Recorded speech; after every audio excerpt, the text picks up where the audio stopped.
pancake? Hey? You can smell it, can't you? You can smell this. I'm just boiling up these billions I got yesterday on the in the old pot. And I'm doing that, and then I'm gonna start loading brass, brand new brass. First lot of brand new brass I've had for the 6.5 in, I don't know, it must be 2 decades. I've had the same brass apart from a couple of board packets that I've reloaded and reloaded and reloaded. I don't know, must have been loaded 20 times, some of them. But anyway, I'll keep an eye on that thing. And we'll go in and we'll start loading brass, and I'll go through what I do for new brass. Catch you soon. G'day again. I don't know whether you can see me, but anyway, I've only got an iPhone and a GoPro, which I'm going to turn on now. But yeah, just doing a video on that's me. Alright, I'll turn this off.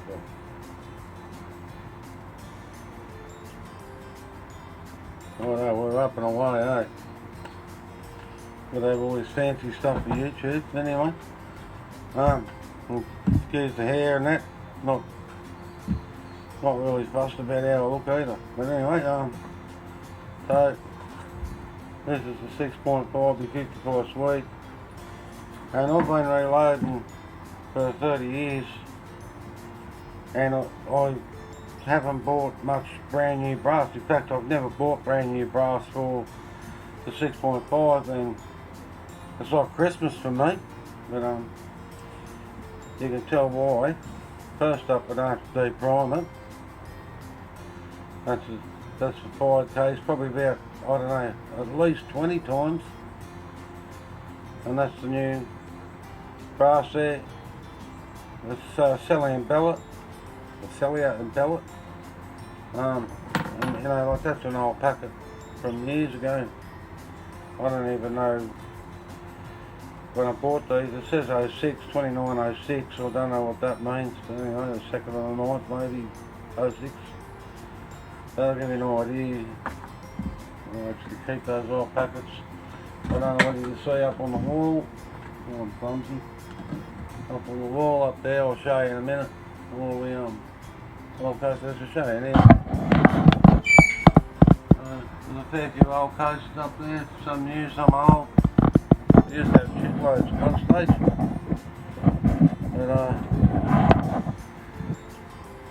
But over the years of moving and that, I've lost a few. I had some really nice old boxes of 22s and that alley, and all sorts of Winchester and lasers and blazers and what they're called. But anyway, what I do with the old cases is I deprime, and then you've got this tool from Lee. It's got a small end for the small primer and a large for the large primer. Anyway, I just spin that in the primer pocket and I cleaned it up. I'll grab another one. Hopefully there's a dirty one here. Yeah, there's a dirty one, absolutely filthy. I hope that's focusing. And then you just spin this.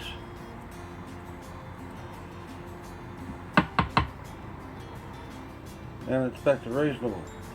And some people go polish them or tumble. I never tumble, and I haven't got a tumbler. And I never bother with it, honestly. I think it's overrated. As long as, you know, there's no serious dirt or muck on your cases. I look after my cases pretty well. I don't let them get bumped around much. They just get quiet and they go straight back in an ammo box. At the moment, the ammo boxes are full, but I've got this brass and I thought I might reload it and get it ready, because I'm doing a lot of shooting at the moment. A lot of shooting. And for elderly farmers that can't do it themselves, they're just too knackered at the end of the day after doing all their farm chores, fencing and running cattle and drenching and everything you can, just feeding them, you know, moving hay bales and stuff. At 80 moving hay bales by hand. Man, I'm 60 and it's hard yak. And I've done a fair bit of farm work over the years. So I appreciate what they are doing and what they have to put up with. So I'll go up and shoot the feral animals for them, as do so many recreational shooters. There's another one of these guys. But anyway, I've got 100 cases brand new, so this pocket's absolutely atrocious. I don't know why it's so dirty. It's almost like gum. That's what real gummy. Must have got damp somehow. Probably when I was out shooting last time. It was in the carry tray in the front of the side beside. So, no, I'll put them back in the cases when I finish shooting usually, or do it on the run if I've got time. Have a quiet patch. But anyway, what I do with my new cases is I just give them the lightest shampoo, because if you make that edge thin, it gives a place to split. So I just lightly, just barely touch it on the shampoo tool. I'll take off any burrs on the inside and turn this around, and just the lightest touch on the outside, and you can only just see that I've touched that. What I did try, because when a new brass is made, it can have a burr, and it can also have like a, I don't know what you call it, like a milling mark in the brass inside, down the neck, and that can grab as you go to push the projectile in the press. It can grab and squash your neck, collapse your shoulder, and that may happen now. Because I haven't reloaded these, and these haven't been fire formed, or the necks might be a little bit narrow, I'm not sure, but I don't have to decap them, so I don't have to resize the neck. Now if that happens, if they start grabbing and pinching and destroying the case, I'll put them through, I'll change the die out, put the decapper die in, and that'll resize my necks. But we'll find out in due process. So I've got my lead priming tool.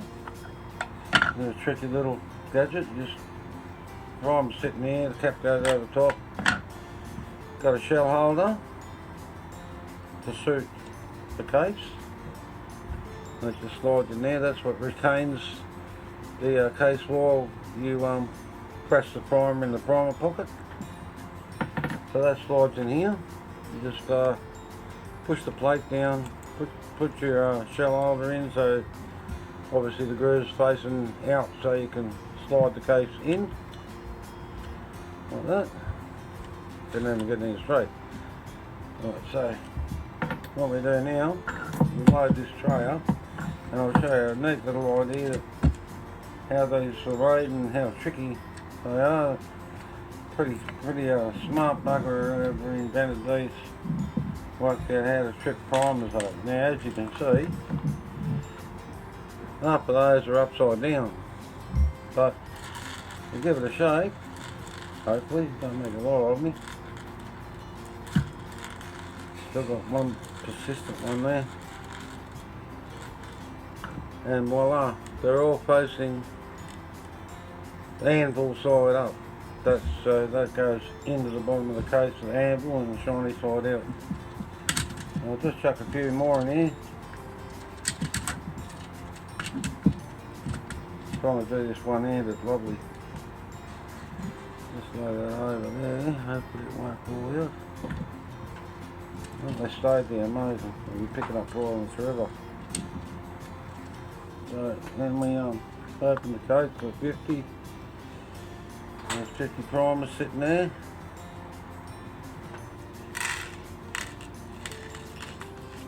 Keep opening them up.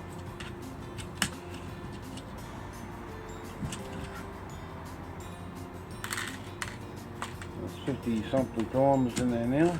Gotta get one of these baggies of Christmas presents. Christmas presents in the middle of January 2026.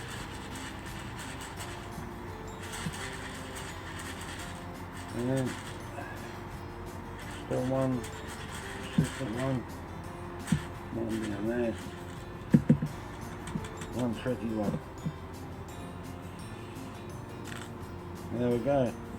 Now they're all upside down. I hope you can see that. I hope it's focusing. Alright, so the lid goes on, it's got little slots and you tighten it up. There you get your case. Let them all come down there and the little primer will poke up in the bottom. Put that in there. You slide your case in. Squeeze him in. You got a prime case. Now, with the older ones, same thing. These have been next size decaps. And all. That's loaded, ready to go.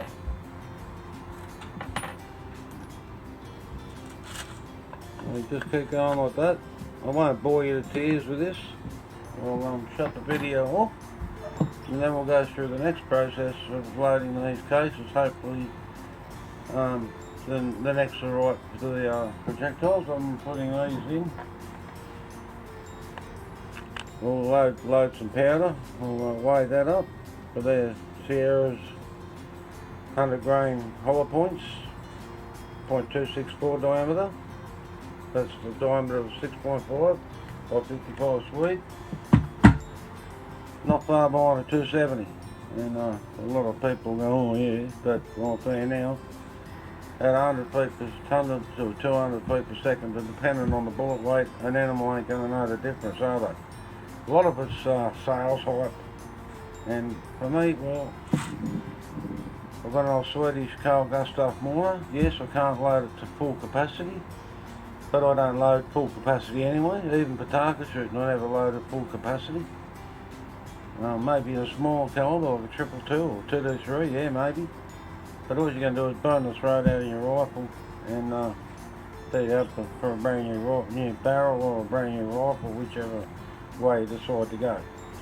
But that's a little segment. I don't do anything fantastic for reloading shells these days. Yes, when I was a target shooter, I'd weigh every brass, make sure they're all made the same manufacturer. I'd weigh out every powder. Every time I charged the shell, I'd weigh out every powder to make sure it would go within, you know, 0.8 of each other.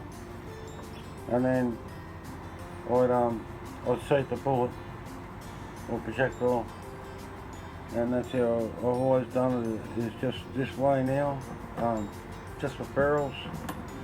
I still get me good accuracy, you know, around 1 MOA, sometimes 2, depending on the projectile. But honestly, if you can get a 5-inch group at 100 yards, well, it'll still hit a pig or a goat, but I don't like something 5 MOA is not acceptable for me. Once it gets out past 1.5, 2 inches, I'm starting to ask questions. But anyway, that's it for this part, and then I'll start again after I prime all these cases. Catch you in a bit. Okay, wait up. But anyway, yeah, so just going through the last couple of these, stay burring the necks. Probably you get away without doing it, but I just like to be sure. Don't overdo it, like I say. If you chamfer on the outside and inside, you make a thin end, and that thin end will crack and travel.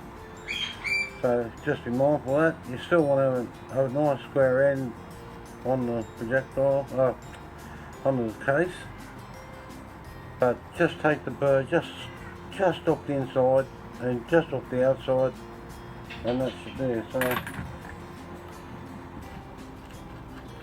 that's that. Turn the wrong one around. Anyway, so that's the last shot. Just give it a tap out like I don't think there'd be much in there anyway, but if you're really having a go and trying to, I don't know, fix a ding neck or something, make sure you tip it out or you'll have brass down in your primer. Could cause a hang fire or not fire. Could. I don't know whether it would, but you wouldn't want to find out that way, would you? So what we're doing now is we've got to load these cases, and I use one shot. I usually use one shot lube, but this is the cleaner and lube. Really good stuff. Takes all the carbon out of the case, and I use a brush as well on a drill. Got a battery drill sitting there. I put it in a drill and you just push it in and spin it. Helps clean out the inside of the case a little bit. Like obviously that's a clean case, brand new. And there's no one, I think I've already done these. Takes 2 seconds to wipe them out. Nothing come out, they're pretty clean. They're done pretty clean with this 2208. Any ADI powder.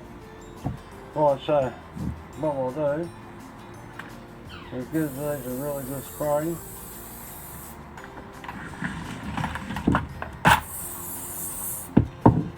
And then we'll close it up. Give them a spray the other way. I'll spray a little bit up in there. 2 things there. The washer's out to dye. Make sure it's clean. So not rough, just enough to spin them around a bit.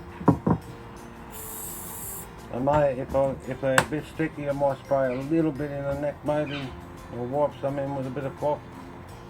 Well, that should do that. So I'll just sit them there ready to go. Now I've got to lay some powder. Just put that away from this. Still got a couple of primers in it. But I've only done 50 at the moment for this video for you. Sit that over there. Alright. That's an old box. Nearly done for them. I'll be picking them up for next week. I've got the powder in the thrower. I'll have to adjust that because the last lot I did about 20 something, 21 grains of with the 222. So I've had this for a long time. So good little scale, nothing flash, no electronics. If you're away shooting somewhere and take your loading gear with you, you can take the scales and weigh your powder.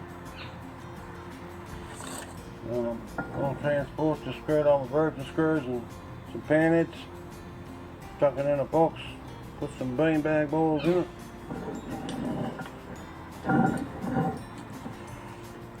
And set that up. So what this is 40. I don't know whether you can see that.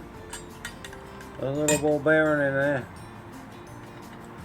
They're your increments by 10 grains. From 0, like up, 110 grains all the way up to 100 grains. We're going to have to go that all over with my ammo on calibers. So what we do here, we're going to open this up. Somewhere where 40 grains is roughly. We're going, what are we going? I can't remember. Well, it says the maximum load for 100 grain projectiles, and these are on 100 grains. 22.8, 41 grains. I reckon I'll run them about 38 grains, 3 grains on the max. And that'll still give me good legs. That's telling me that, sorry, 44 grains, sorry, I'll run them at 41 grains. And that'll give me just under 3,000 feet per second, which is heaps and heaps for certain pigs and deer. A lot of people think you've got to have a great big cannon to shoot a deer. I've shot deer with a 22.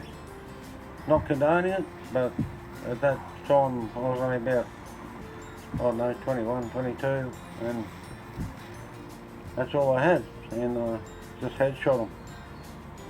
But right, so what we'll do here now, looking back there on the road. I'm happy to spill all that powder in. That's nice. Good one. Yeah, I did. Righto, so we've got 40 and we've got 41 grains. There's a scale on here, little sliding scale on here, little sliding weight. And we want 41 grains. And we get it, adjust it and snap it in. Just show you that. That little scale slides along either way. The further out, obviously the heavier it'll be, the further in the lighter it'll be. So 9.9 grains is up here and 1 point whatever grains is down here. Ooh. Alright, so I've got the powder. That's good. I'll just use a nice shotty fuel. And we'll see where we're at, probably nowhere near it yet. I mean, we always give it a flick, just in case it's hanging up. Right, we're getting close.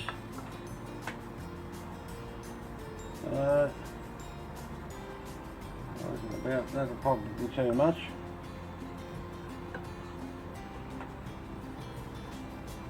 So 41 with 3 grains on the max. And what's that?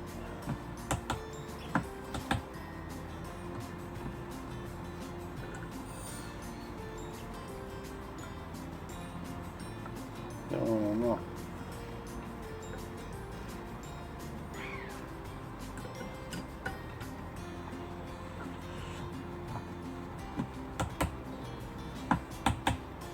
Just check again on more. Yeah, it's still going to come up a bit. Takes a bit of tuning. Once you get it strong right. This is probably boring the hell out of you. But if it is, well, skip forward on the video and get to where somewhere you want to look at. Don't sit there and go, oh, I'll just click off and fuck, he's too boring, that bloke. We'll just go skip forward a bit in the video. Share, like, subscribe, whatever you want to do. Maybe it isn't the channel for you, maybe I ain't fancy enough. Still not movement at the station. Getting close, probably too much now.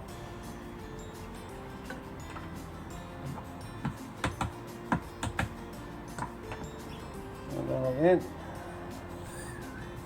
Right, so I knew it, too much. Come back a little bit. Sometimes I'll get it there and I'll throw the right weight and then I'll throw it again and it'll be still wrong. So you just got to keep going backwards and forwards until you get the right stroke. Now this is going to be, gotta be careful not to breathe on it too, because that can affect your scale. Very close. You want to come up just a tad on. I might try that again, just in case I was a bit. Make sure there's nothing in there. No. Oh, we're very close.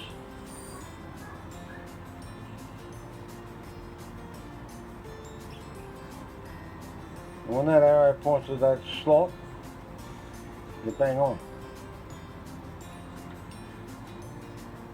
Only a pumpteenth, I reckon. We're just under. Right, then off under and over. Even if you're already under load, you're doing it for a reason, so you don't want to overload what you want, because if you're with a gun at one handle of pressure, well, it might not blow the gun up, but it doesn't do it any good. And like I said, I don't like load and pull charges, because it just burns your gun out basically. Sure, you're going to get a little bit flatter trajectory, but honestly in hunting situations that does not matter. So I just went, see I only went like a quarter of a turn there, and it's now gone over. So just back it up a crack.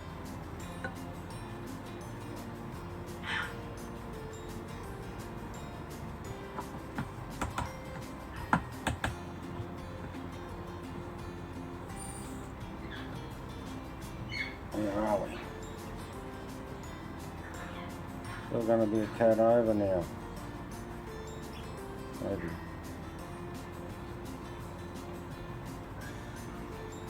Gee, that's close. Come down. Come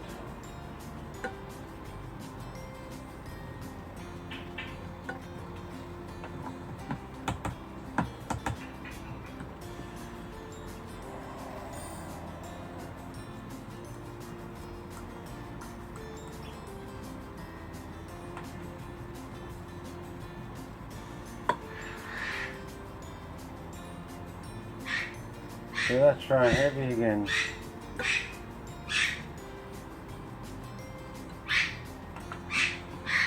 Just a matter of finding where it's at. Once you're there,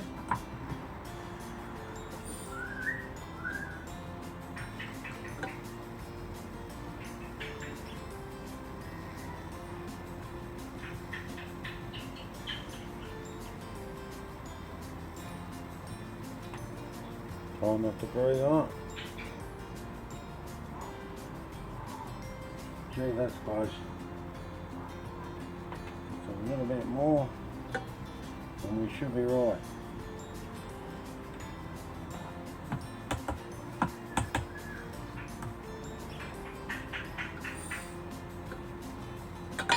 Oh, wasn't that fun here?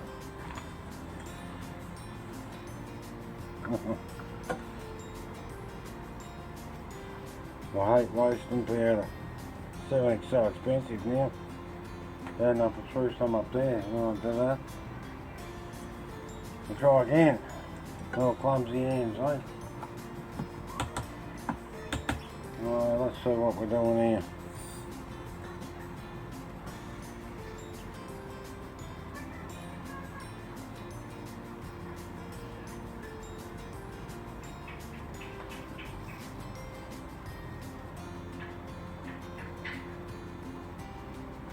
So again, it's very close.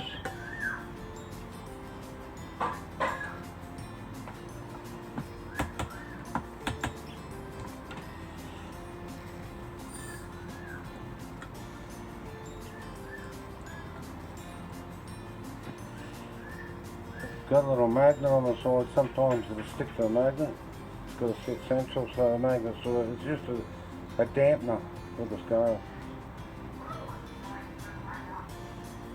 And that's bang on. That's where we want to be.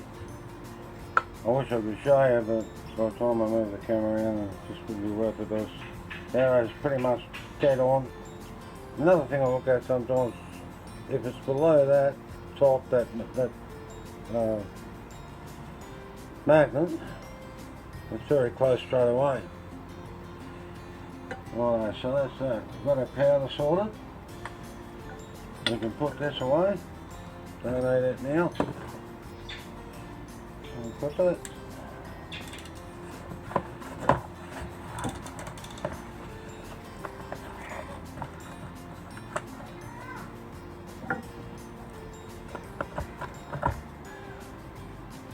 Got to look after your gear. Like this is the original box, so you know I don't bash anything. Who knows how many times that's been out. Sit that up there for now. Righto. So, we've got our K.I.S.S. D-bird, inside, outside. Primed. Hopefully they're excised, because I'll really get the willies if I have to put them through a resize, and next resize to fix it up. I always put these on, just in case a moth or a fly or bug gets in there. They probably won't stop the bullet going off, or the case, the projectile. Cartridge going off, but if it goes in there, it could block it up, and then you get a wrong throw, You know, you just don't want rubbish in your powder. Well, let's hope and pray that this will work. So we'll try that. Always checking in the hole, you know that. Alright, so there's the powder. We'll put that in the slot. Now I'm going to check my seating. Yep, that went in nicely. Really smooth. Now that's not deep enough because I can see, like I know of another projectile, you can just see the swell of the neck from the case, and it's only gone in, wouldn't be much more than a 1/4 inch. Now they are the original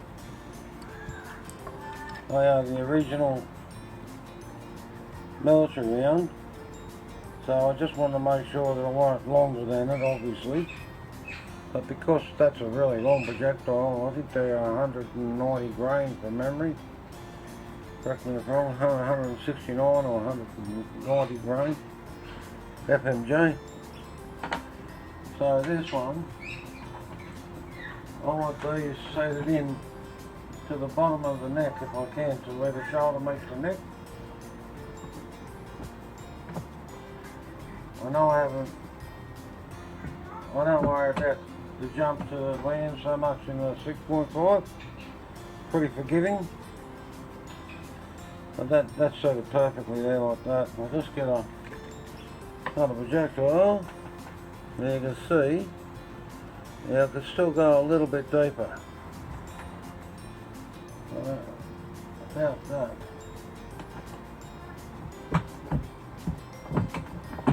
About that. And we're just above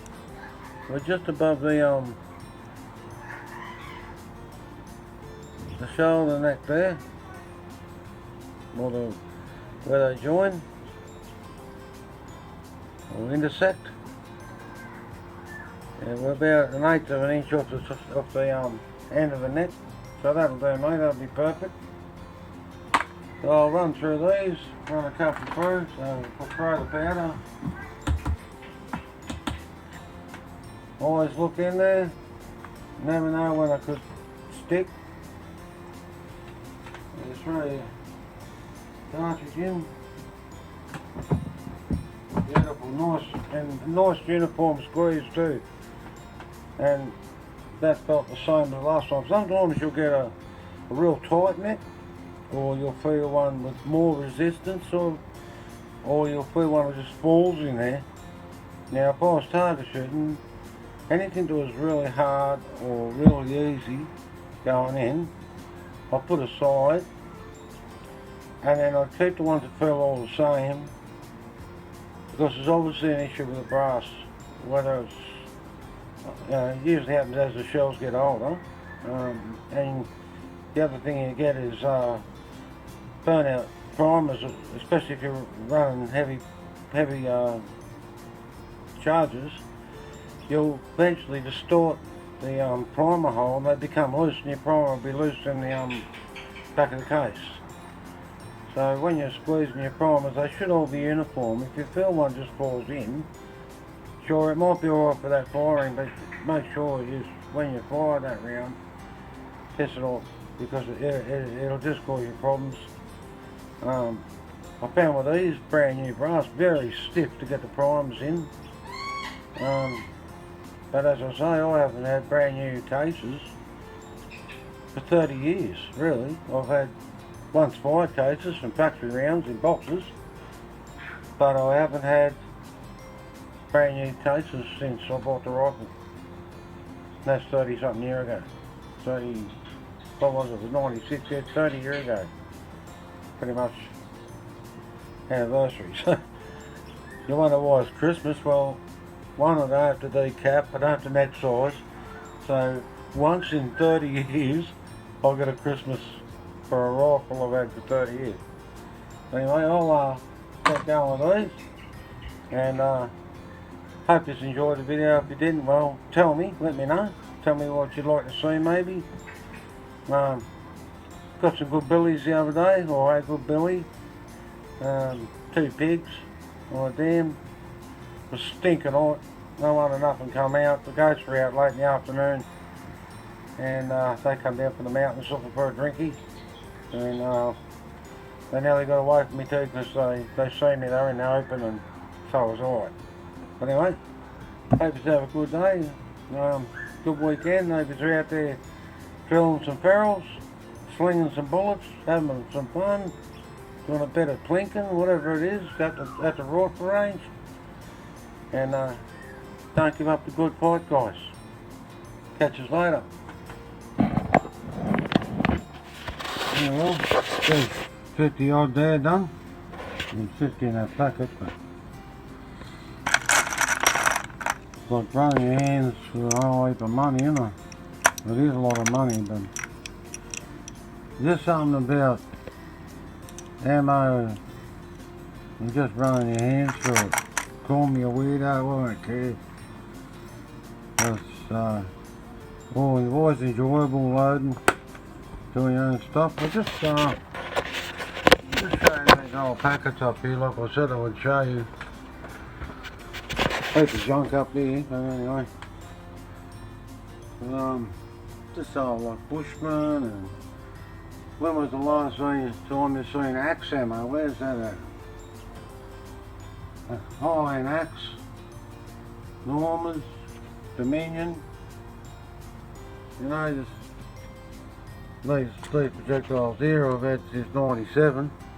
Haven't got the date on them somewhere. Where was that I seen? There. May 2097. I've had those for a long time, and yeah, old Bushman PowerPoints, rat shot, ICI, rabbit ammo, high impact. Yeah, just a lot of old stuff there. Anyway, I just thought I'd show you, 2 old scopes. There's ones there, field instruments, those fellas. This stuff I picked up along the way. But anyway, I hope you enjoyed the video. Promised I would show you those packets, and then I forgot to do it, and then I went, oh, I should have showed them the packets. So anyway, that's it for me today, and hope you're just having a good weekend. Catch us later.